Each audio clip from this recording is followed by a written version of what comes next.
I just finished watching How High 2, and I ain't even gonna hold you, Chief. This was bad. This was bad. This was like when they killed James off Good Times bad. This was, whew, a couple times I had to look at my watch like, damn, is this over yet, man? So How High 2 premiered 420, starring Lil Yachty and DC YoungFly. Where do I fucking start? You know what I mean? So, pothead movies are supposed to be silly, but they're not supposed to just insult your intelligence as an adult with a fucking high school or college education.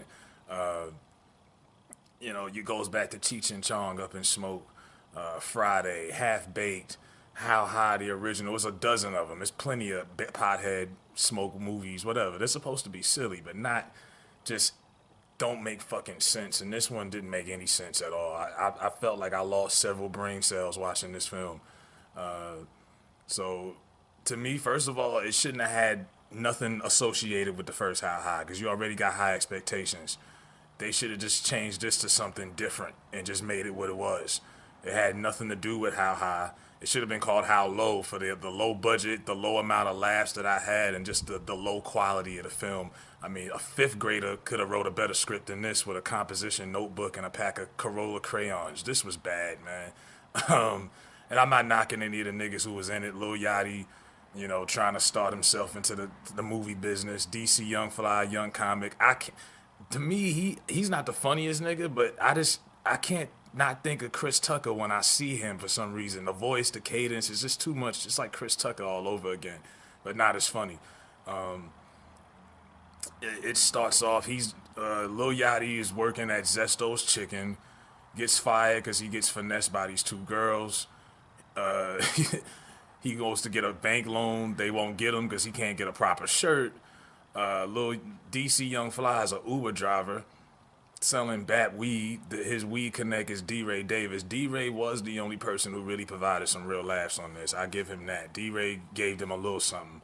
The running gag throughout the movie is the mother. You never see the mother until later on. They should have kept it like that. She just would talk. So they're cousins, Lil Yachty and DC, and they live in Lil Yachty's mother's basement. And they just two little young bum ass niggas with no nothing. Lil Yachty wants to start a business called Two Smack, where he delivers snacks to potheads who are smacked, and he can't get a business loan. So that's like the premise of the movie. And then this is when the shit starts being real ignorant. Is they're sitting in the basement smoking, and all of a sudden something in the wall comes out, and there's this weed Bible, and all of a sudden they got this magical weed out of nowhere. See, at least in the first one, it made some kind of sense. Method Man, his homeboy got ran over by a bus, came back, helped him pass the SATs, and that made sense. It wasn't no magical fictional Disney Michael Bay type Steven Spielberg shit. This shit was just ignorant. The first one came out in the movie theaters and actually made $31 million in box office gross. This one went straight to MTV. So right there tells you, what this shit is. And, the fact that they made Lil Yachty like the serious character in this, where he gets the girl and he's supposed to be some kind of sex symbol or some shit with that crazy hairdo with the... Nah, I ain't never heard a girl say, "Oh, Lil Yachty look cute," or "He look that." I couldn't take it serious, man. This movie, I don't even want to give it out the whole thing. Really, it was just an insult to your intelligence as an adult. That's all I got to say about this shit, man. And as the movie goes on, now Mike Epps did make an appearance as the baby powder dude. He came back and slapped a few people. Him and the white dude who was the security patrol guy from part one, he comes back and has a minor appearance.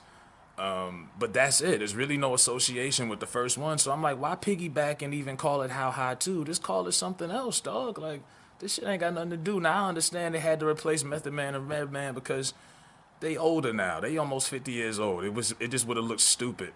But I don't know, man. This was bad. Lil Yachty executive produced it, and I don't blame actors for getting into these movies, these dumb movies. Right now, niggas are just trying to eat and get their foot in the door. Halle Berry was a crackhead her first movie. You know what I'm saying? Corey Holcomb did the Watermelon Heist, his first movie. It happens. So I'm not going to really get on the people that's in it like that, but it could have been written a lot better, could have been directed a lot better. This movie, this was something people was excited for years ago. But this is what happens when you wait too long. Sometimes you can't wait too late, and they waited too late, and this is what we got. We got some bullshit, some nonsense.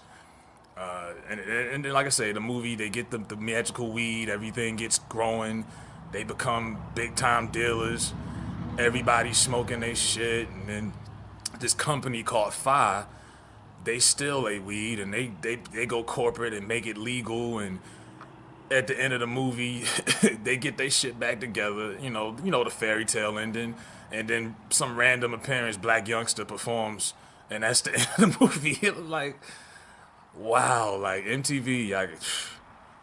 I knew I wasn't expecting to see. I knew the shit was gonna be trash, but man, it's just one of those films where you felt like you could have took a regular camera, and I'm not even talking like a Canon. You could have took an iPhone and you could have put out a better film with you and your homeboys than this shit. This shit was really bad. This was James dying on Good Times bad, man. I'm gonna give this a half a star. I'm not even gonna give this a full star. And that's not the shit on anybody in the movie, but this shit was very badly put together. A fifth grader could have wrote a better script than that, man. Like and subscribe. I'm pretty sure MTV2 is gonna play it over and over again. What the fuck else they gotta play other than Jersey Shore reruns and shit and ridiculousness? But yeah, I'm gonna start reviewing some better films. It's just happened to be a couple of bad movies came out recently. You know what I'm saying? Endgame by the Avengers is coming out. I'm gonna watch that. I was gonna do a review on that Megan Good movie with the crazy guy, but they've done that movie like 3 times already. That's like Lakeview Terrace Part 5. I'm good on that, man, but fuck with me.